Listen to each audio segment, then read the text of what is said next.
You ask Tiger to solve. This deals with linear equations with one unknown. The final result is x equals 51/4.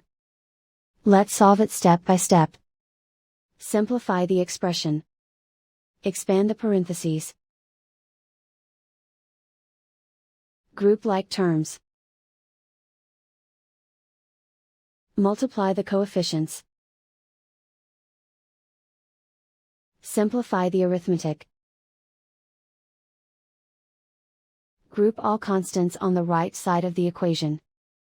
Add 2 to both sides.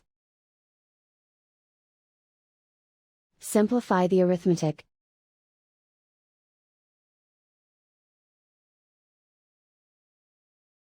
Isolate the x.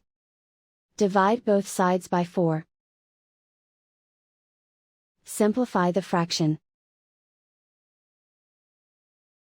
And so the final result is x equals 51/4.